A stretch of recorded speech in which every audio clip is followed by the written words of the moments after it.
Primeiro, eu queria dizer aos meus amigos do Brasil, à imprensa brasileira, a alegria desse momento histórico que estamos vivendo agora. Depois de 8 anos, o presidente Maduro volta a visitar o Brasil e nós recuperamos o direito de fazer política de relações internacionais com a seriedade que sempre fizemos, sobretudo com os países que fazem fronteira com o Brasil, e a Venezuela sempre foi um parceiro excepcional para o Brasil. Mas, por conta das contingências políticas e os equívocos, o presidente Maduro ficou 8 anos sem vir ao Brasil. O Brasil ficou muito tempo sem ir à Venezuela e nós temos um pequeno problema de ordem política, de ordem cultural, de ordem econômica e de ordem comercial. A gente tinha uma relação comercial que teve um fluxo de praticamente 6 bilhões e 600 milhões de dólares e hoje tem pouco menos de 2 bilhões de dólares. Isso é ruim para a Venezuela e é ruim para o Brasil, porque o comércio extraordinário é aquele que tem mais ou menos funcionado como se fosse uma via de duas mãos. A gente vende e a gente compra.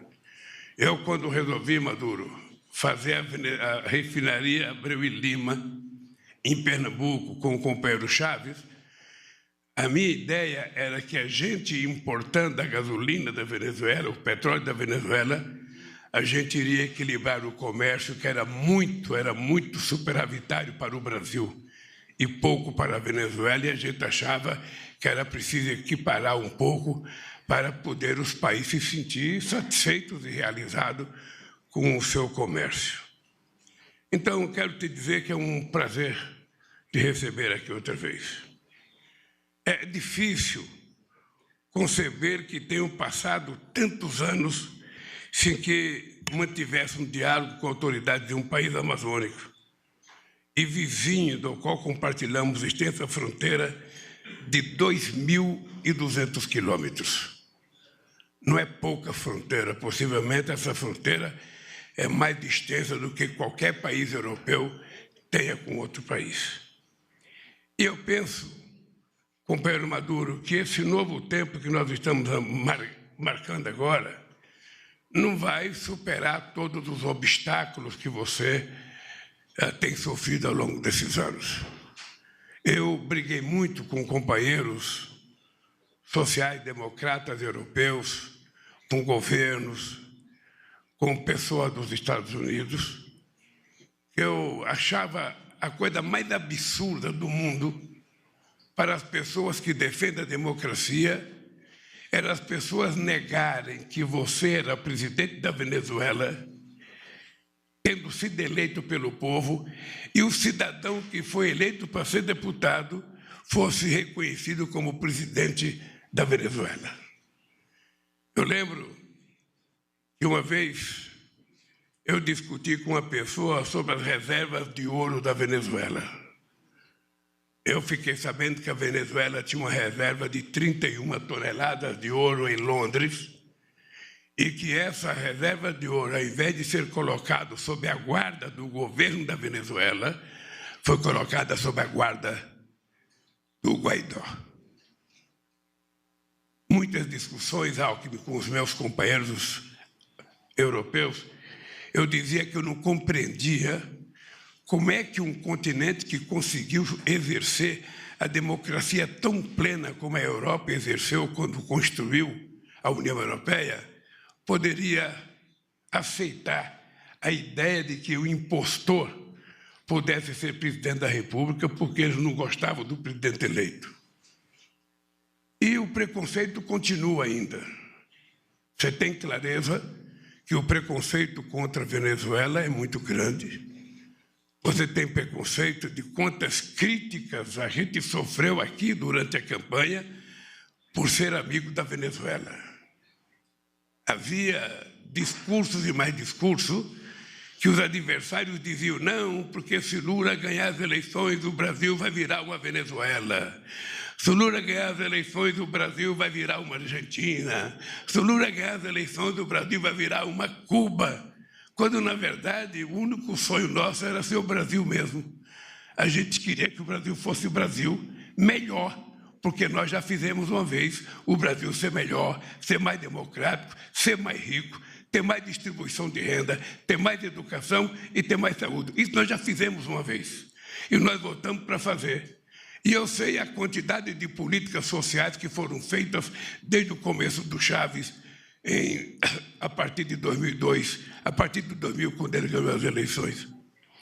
Portanto, essa relação, Maduro, essa volta da relação Brasil e Venezuela é plena. É plena. Nós sabemos da dificuldade que nós temos, nós sabemos da quantidade de empresas que já estão na Venezuela e querem voltar para a Venezuela. Nós sabemos da dívida da Venezuela, sabe? E nós sabemos que tudo isso faz parte e vai fazer parte de um acordo que a gente faça para que a nossa integração seja plena. É isso que eu desejo e é isso que eu espero que você contribua conosco para que a relação entre Brasil e Venezuela não seja uma relação apenas comercial. Ela tem que ser comercial, ela pode ter uma relação política, ela pode ser cultural, ela pode ser econômica, ela pode ser feita de ciência e tecnologia, ela pode ser feita entre as nossas juventudes, construindo parceria, entre as nossas universidades. Portanto, ela pode ser feita, inclusive, com as nossas Forças Armadas, trabalhando em conjunto na fronteira para que a gente combata o narcotráfico em toda a nossa fronteira.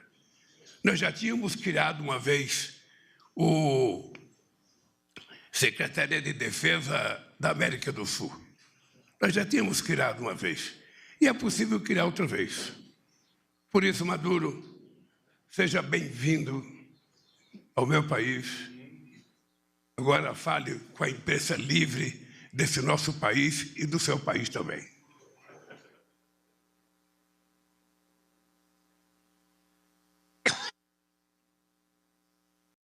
Bueno, querido presidente Lula, primera dama, ministros, ministras, compañeros de la delegación venezolana, vicepresidenta ejecutiva de Venezuela, primera dama de Venezuela, y a toda la prensa. Bueno, en primer lugar,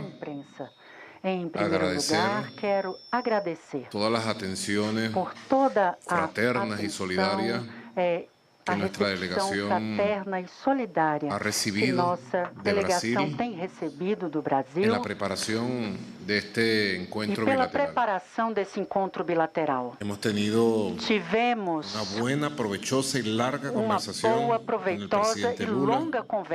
presidente Lula, con todo su equipo. Hemos pasado revista de lo que foi a época de ouro de tudo o que diz respeito a essa época de ouro das nossas relações, onde o Brasil e a Venezuela se encontravam cara a cara e se encontravam a partir de uma vontade comum,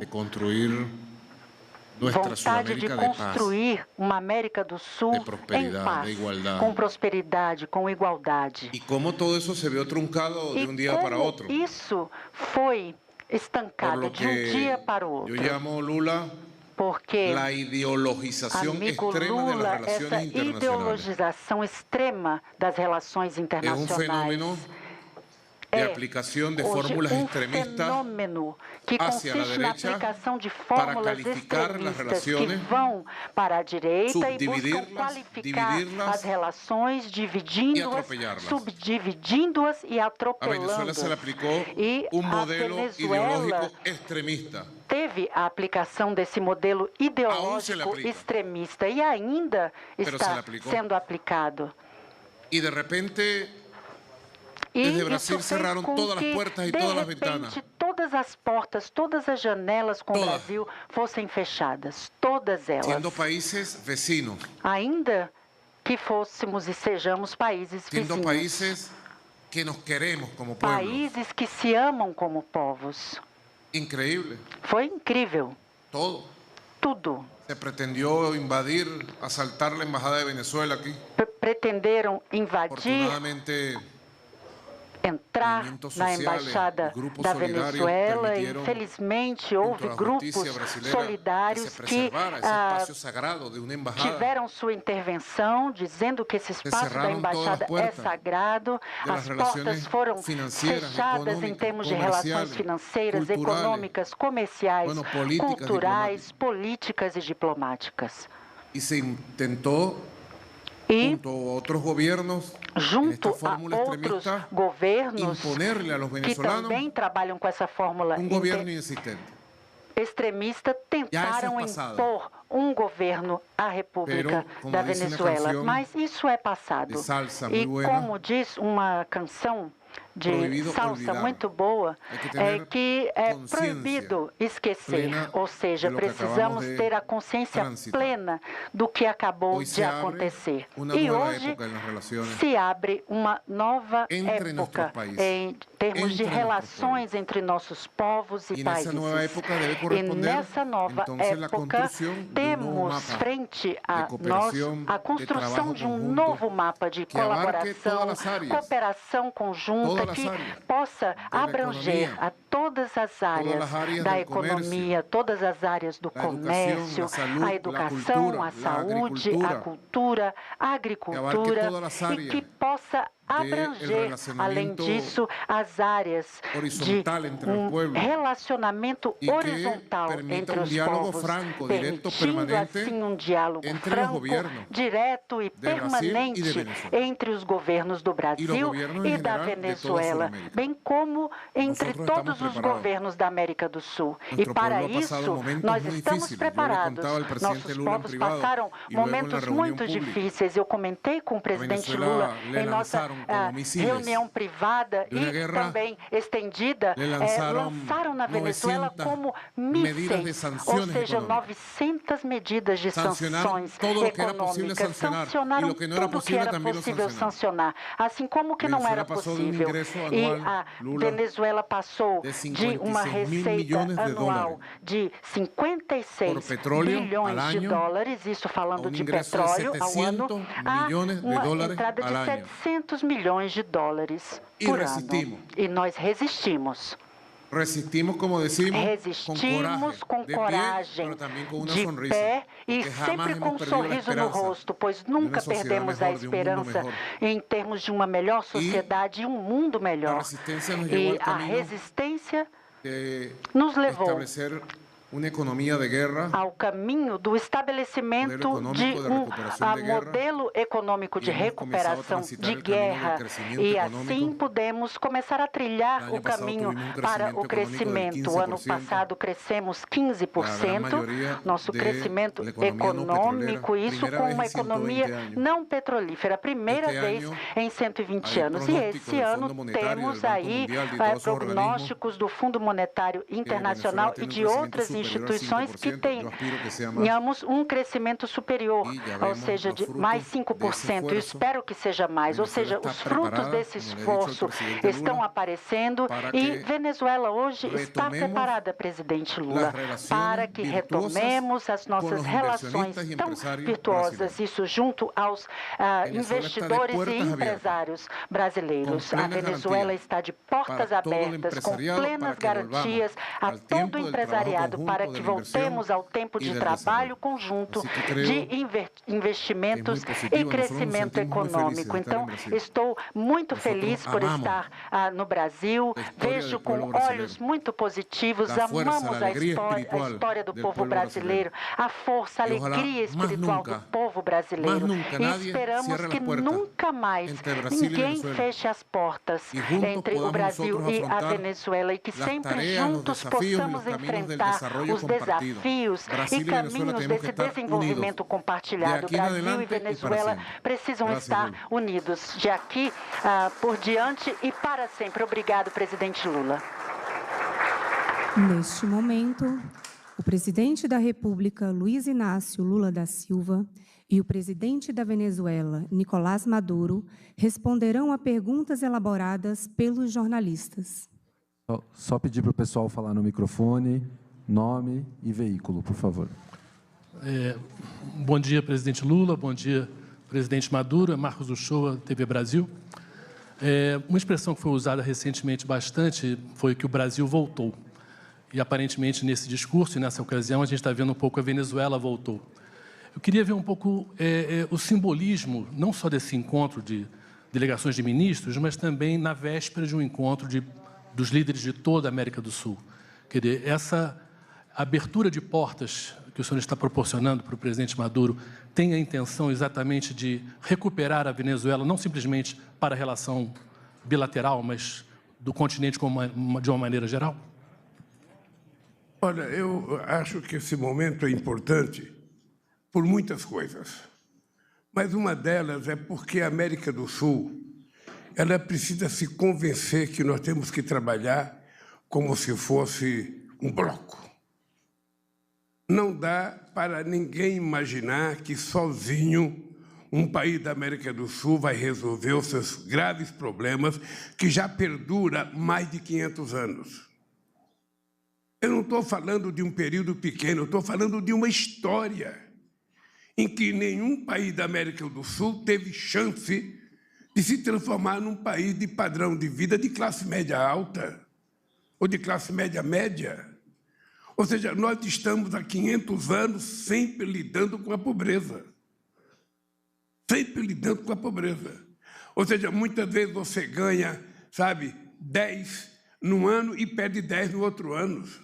Ou seja, não há uma sequência das pessoas subirem e ficar num pedestal mais evoluído.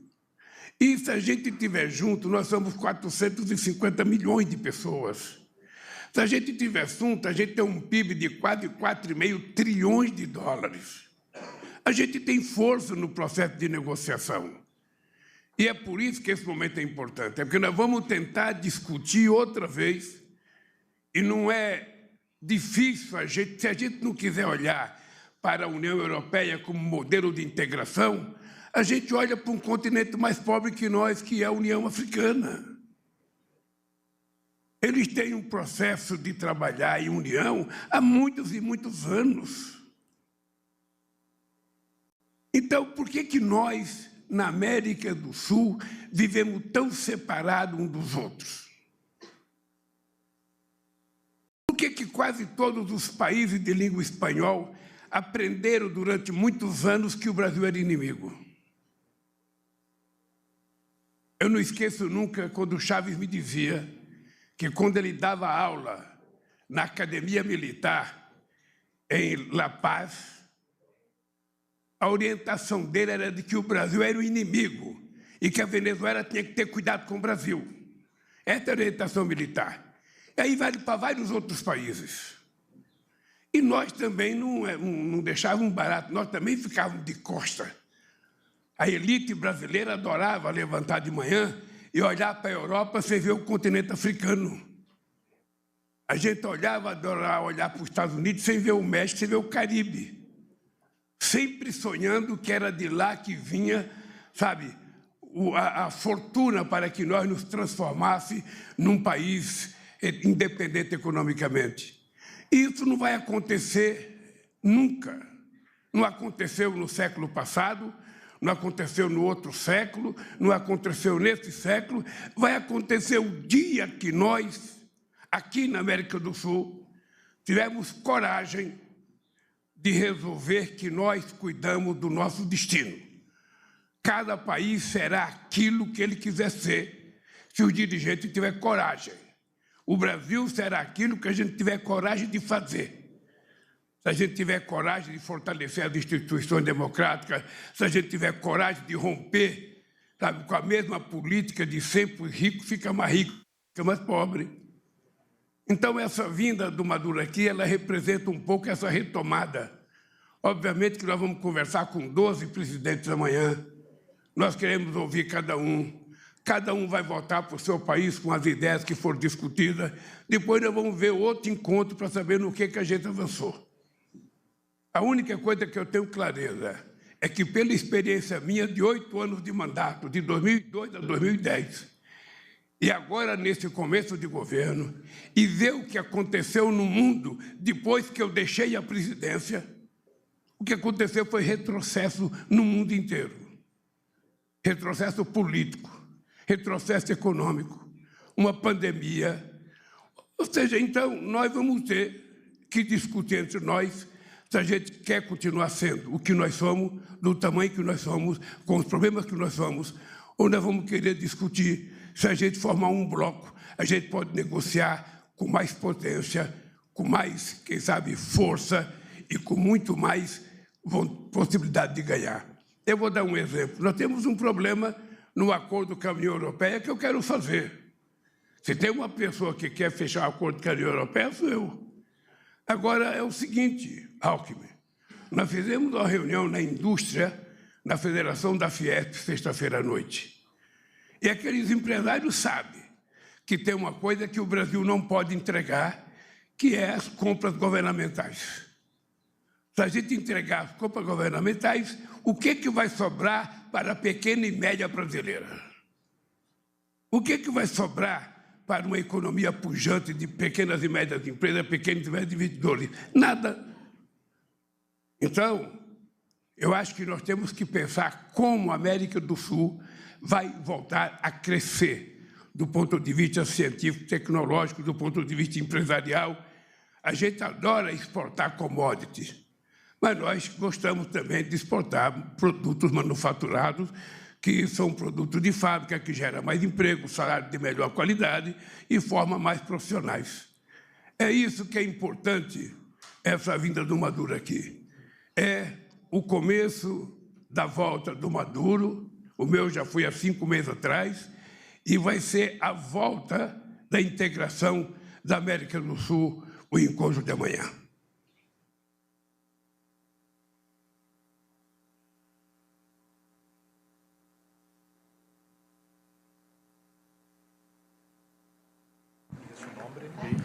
Muy buenas tardes. Mi nombre es Graia Casela, periodista de Venezolana de Televisión. Buenas tardes. Mi pregunta va dirigida hacia ambos presidentes. Venezuela ha manifestado su interés de apuntarse con los BRICS. Se han desarrollado algunas gestiones para que esta nación se sume formalmente a este bloque de se a nossa nação pode se somar formalmente a esse bloco de economias. Senhor presidente, o senhor me escuta? Me escuta? Ela fala sobre a união da Venezuela com os BRICS. Essa vontade foi manifestada. O que os senhores pensam sobre isso? A pergunta deveria ser para o companheiro Maduro. Mas se a pergunta for para mim, deixa eu te dizer uma coisa. É a primeira reunião oficial dos BRICS que eu vou participar depois de 8 anos. E tem várias propostas de outros países que querem entrar nos BRICS. Nós vamos discutir, porque não depende da vontade do Brasil, depende da vontade de todos. A gente vai discutir. Se houver um pedido oficial, esse pedido será oficialmente levado para os BRICS. E lá nós decidiremos. Se você perguntar a minha vontade, eu sou favorável.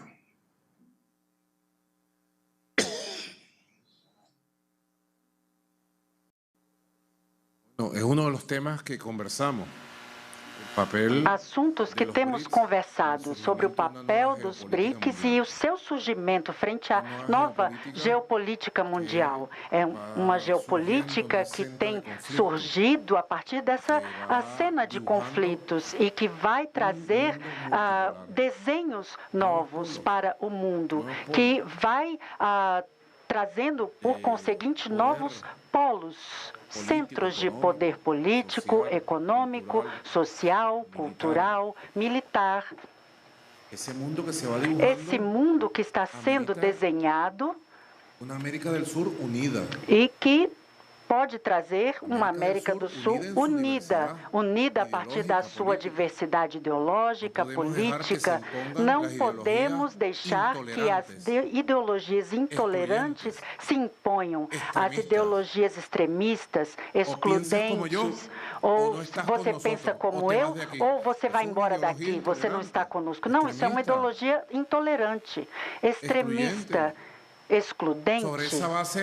E sobre essa base, jamais poderemos construir uma união necessária frente à diversidade da nossa América.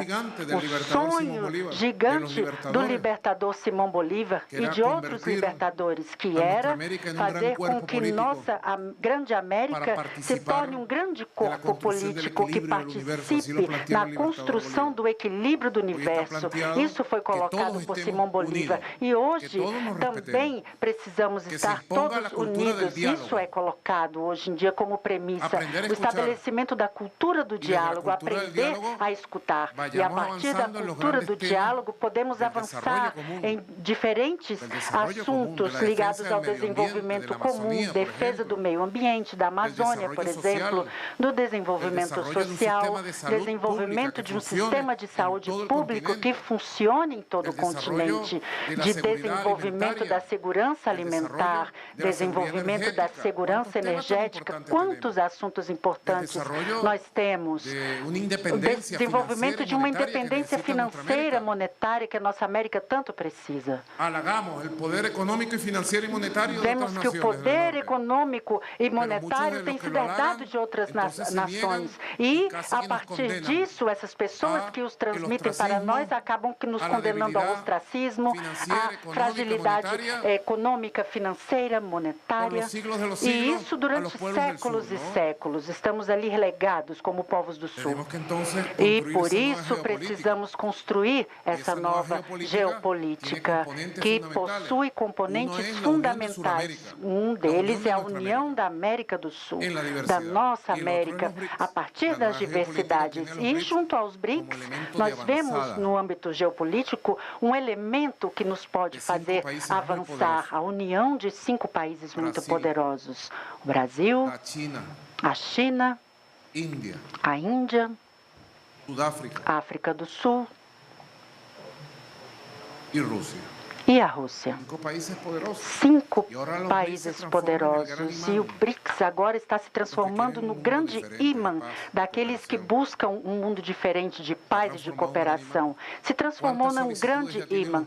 Quantas solicitações o BRICS já possui? Mais de 30 países estão solicitando. Eles querem estar com o Banco dos BRICS, que hoje é presidido por uma grande brasileira, nossa companheira Dilma Rousseff. O Banco dos BRICS. Ontem eu li a notícia de que a nossa grande amiga e poderosa Arábia Saudita está a passos de unir-se ao Banco dos BRICS. Imaginem vocês o que isso representa. E se perguntarem à Venezuela, vocês aspiram algum dia estar junto aos BRICS? Sim, queremos fazer parte dos BRICS de forma modesta, mas sim fazer parte dos BRICS e acompanhar a construção dessa nova arquitetura, dessa nova geopolítica mundial, desse novo mundo que está à nossa frente. Boa tarde, presidentes. Eduardo Gayer, da Agência Estado, do Broadcast. Queria aproveitar e perguntar para os senhores se os governos negociam retomar a compra de energia da Venezuela, o Brasil retomar a compra de energia da Venezuela, eventualmente usando energia para o abastecimento de Roraima e abater aí a dívida da Venezuela com o Brasil. E aproveitando se as críticas feitas ao presidente Nicolás Maduro por outros países da América do Sul podem dificultar essa integração plena do continente. Obrigado. Olha, eu vou responder rápido para o Maduro poder falar mais. Nós queremos recuperar a nossa relação energética com a Venezuela. Aquele leão de Guri tem que ser colocado em funcionamento, porque não se justifica Roraima ser o único estado fora, sabe, da energia, da matriz energética brasileira, funcionando na base, sabe, da termoelétrica.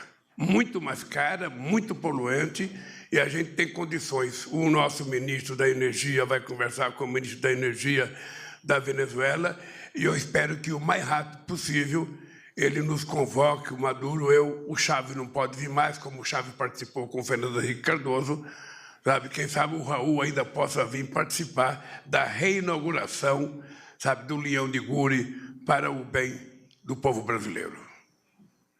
A segunda coisa que eu queria dizer é o seguinte,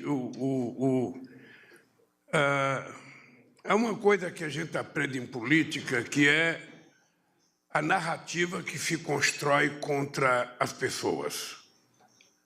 Eu, se quiser vencer uma batalha, eu preciso construir uma narrativa para destruir o meu potencial inimigo.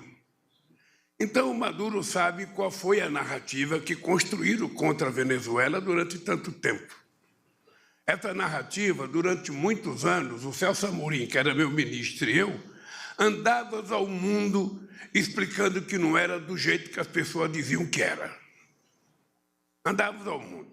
E eu acho, companheiro Maduro, que é preciso, você sabe a narrativa que se construiu contra a Venezuela, da antidemocracia, do autoritarismo, sabe? Então, eu acho que cabe à Venezuela mostrar a sua narrativa para que possa, efetivamente, fazer as pessoas mudar de opinião. Eu vou em lugar que as pessoas nem sabem aonde fica a Venezuela, mas sabem que a Venezuela tem problema da democracia, que o governo não tem das contas. Então, é preciso que você construa a sua narrativa, e eu acho que, por tudo que nós conversamos, a sua narrativa vai ser infinitamente melhor do que a narrativa que eles têm contado contra você. É efetivamente inexplicável um país ter 900 sanções porque o outro país não gosta dele. É inexplicável. Então, eu acho que está nas suas mãos, companheiro, construir a sua narrativa e virar esse jogo para que a gente possa vencer definitivamente e a Venezuela voltar a ser um país soberano, onde somente o seu povo, através de votação livre, sabe, diga quem é que vai governar aquele país. É só isso que precisa ser feito.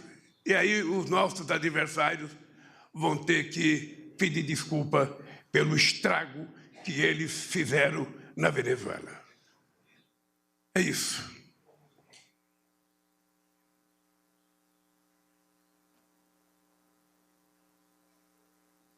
De acuerdo con lo que expresa el presidente Lula. Venezuela ha sido víctima. A Venezuela foi vítima de uma campanha feroz. Por medios tradicionais. Isso pelas mídias tradicionais e também pelas mídias sociais, pelas redes. Vemos que essa campanha é acompanhada de ameaças, agressões políticas, ameaças de diversos tipos. E ninguém pode esquecer que elas foram se encadeando uma após outras. Vimos aí tentativas de assassinato em agosto de 2018. Vimos também a imposição de autoridades paralelas no país, a instauração de quase uma guerra civil, além de ameaças de invasão militar que foram feitas diretamente do Pentágono, da Casa Branca, tentativas de invasão que conseguimos neutralizar isso por grupos mercenários que foram preparados na Colômbia, isso em 2020, ou seja, várias agressões comerciais, políticas, diplomáticas, acompanhadas de uma agressão midiática que impôs essa narrativa ao mundo, ou seja, que a Venezuela é um Estado falido, um Estado não democrático, e quantas outras coisas. E isso foi acompanhado de uma invisibilização.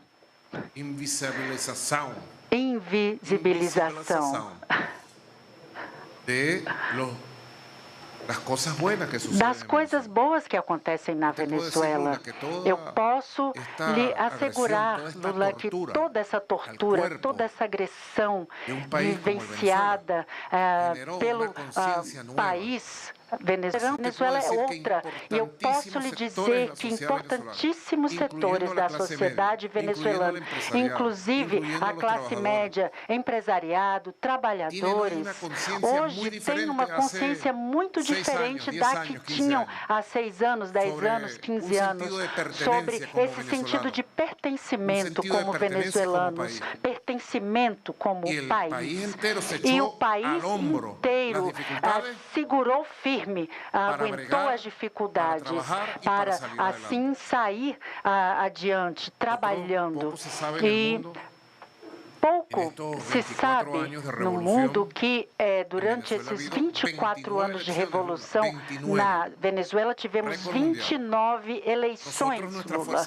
E nós, com nossas forças políticas, modestamente, ganhamos 27, perdemos 2. E em 2007 foi perdido um referendo. Em 2015 perdemos a eleição da Assembleia Nacional, que foi quando começou toda a tragédia de sabotagem interna. Bem, na Venezuela, quem ganha, ganha, e quem perde, perde. E recentemente, em 2020, houve uma eleição na Assembleia Nacional. Perfeito. E em 2021, isso pouco foi mencionado no mundo. Houve a eleição dos governadores. E dos 23 governos nacionais, nós levamos 19. E a oposição tem 4 governadores. Ou seja, 4 bons governadores, líderes da oposição. Assim, vemos que a Venezuela está preparada para os desafios futuros, políticos, eleitorais. Temos defendido nosso direito à independência, à soberania, conquistamos a paz que tentaram nos tirar e hoje essa Venezuela em paz está preparada para os desafios vindouros.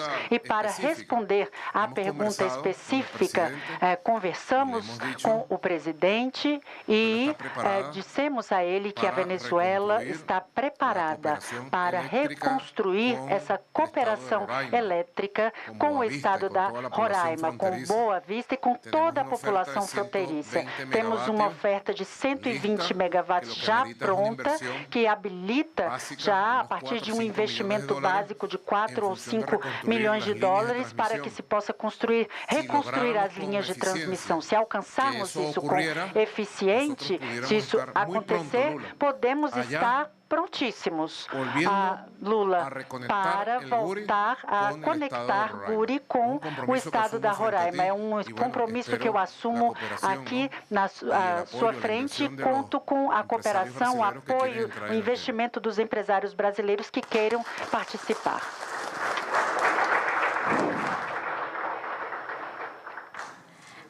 Buenas tardes. Bianca Borrero, de Prensa de Venezuela. Bianca Borrero, da imprensa da Venezuela. A minha pergunta vai para os dois países. Eu gostaria de saber se, no marco dessa reunião bilateral, os senhores abordaram temas relativos à transação econômica em moedas alternativas ao dólar.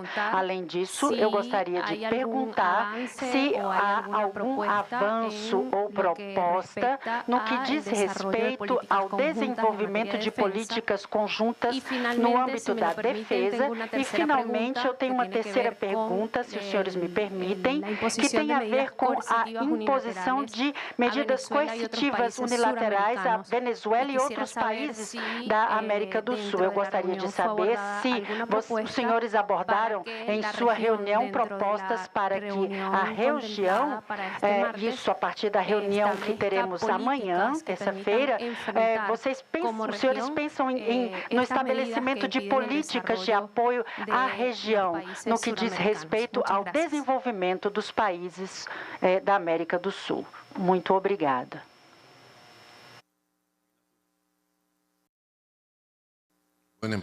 Bem, em primeiro lugar, essa temática não foi abordada nessa oportunidade especificamente. Já conversamos sobre isso no passado, na possibilidade de fazermos sim um comércio a partir das moedas dos nossos países, e acho que esse campo está se abrindo no mundo, essa seara, e buscamos que já estão existentes no mundo para que possamos trabalhar com esse assunto. Mas, nessa ocasião, não falamos sobre isso. Com relação à defesa, o presidente Lula propôs uma reunião e fazermos um encontro brevemente entre os ministros da Defesa do Brasil e Venezuela para o estabelecimento de novos protocolos conjuntos no que tange à defesa da população fronteiriça e também o combate contra o crime, narcotráfico e todo tipo de criminalidade existente nas fronteiras. Há elementos que foram trazidos pelo presidente Lula e seus ministros nessa extensa fronteira de mais de 2.000 quilômetros. Então, precisamos retomar algo que jamais devia ter acabado, ou seja, a cooperação em segurança e defesa. Isso é uma loucura. Dois países, um gigante como o Brasil e o mais modesto como a Venezuela, mas com uma fronteira tão extensa que sem um telefone para se falar, para comunicar. Ou seja, o grupo de criminosos passou aqui pelo Brasil, está indo para a Venezuela, vamos capturá-lo. É uma loucura a inexistência disso, não temos esse tipo de canal. Então, temos 4 anos de falta de comunicação em temas como segurança e defesa, e isso agravou a situação nas fronteiras. E assim, estamos fazendo propostas e espero que logo, prontamente, o nosso ministro Lopes vai se reunir com o ministro da Defesa do Brasil para estabelecer novos protocolos de defesa eficazes em tempo real. E com a relação à reunião de amanhã, nós, em todas essas reuniões, em todos esses fóruns, buscamos trazer à luz a verdade, a realidade dos nossos países. Estamos prontos para dialogar em todos os fóruns multilaterais. Nós temos levado a proposta de que, como região, os governos solicitem aos Estados Unidos a suspensão de todas as sanções e medidas coercitivas contra a Venezuela e contra todos os países que sofrem esse tipo de sanção em nossa América, pois o mundo que está sendo criado não deve mais ser marcado por perseguições, sanções econômicas, essa chantagem do dólar. Precisamos ter um mundo que, como o presidente Lula trouxe, fale de liberdade. Não se fala mais de liberdade, não se prega mais a liberdade. Onde está a liberdade financeira quando um país é sancionado e proibido de ter contas bancárias no mundo? Aonde está a liberdade monetária quando está proibido o uso de uma moeda? Aonde está a liberdade comercial quando os agentes comerciais são perseguidos com os barcos que levam os produtos ao mundo e quando essas sanções e perseguições acontecem a países como a Venezuela para que não chegue aos outros países. Então, nós estamos levando adiante essa reflexão, essa verdade, essa proposta, esperando que a reunião de amanhã com os países da América do Sul seja muito proveitosa e nos permita, assim, avançar para níveis maiores de integração e um diálogo político entre os países da América do Sul. Olha, eu não vou dizer que nunca pensei e nunca sonhei em que a gente estabeleça comércio nas nossas próprias moedas.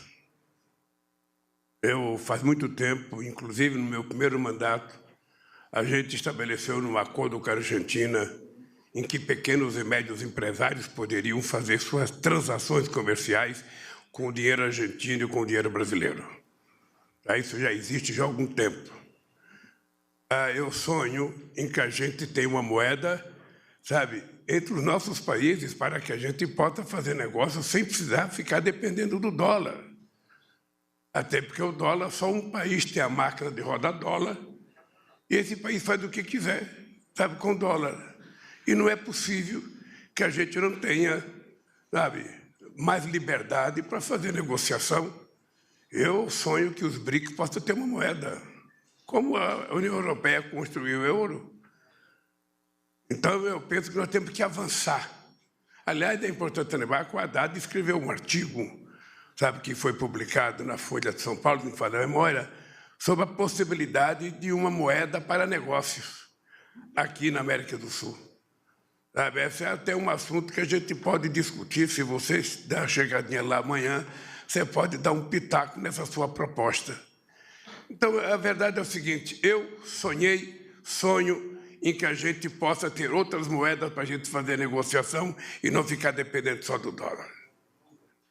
Sabe, eu não posso dizer, porque eu não sou ministro da Fazenda, eu não sei qual é as coisas, mas, por exemplo, o Maduro não tem dólar para pagar as suas exportações.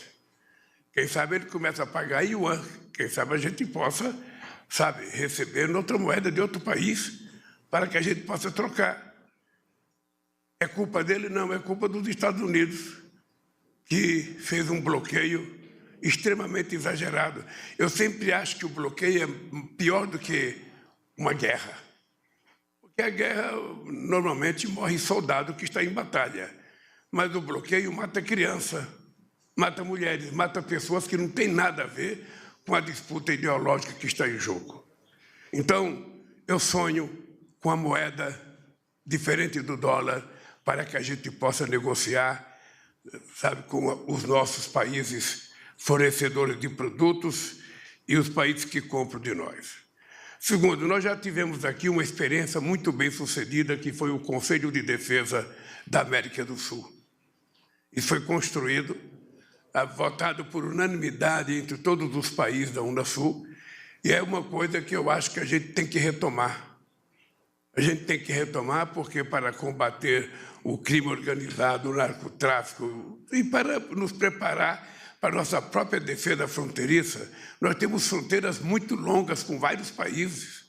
Então é preciso que a gente tenha as nossas Forças Armadas sempre coesas, sempre trabalhando junto e sempre se preparando para garantir a soberania de cada um dos nossos países.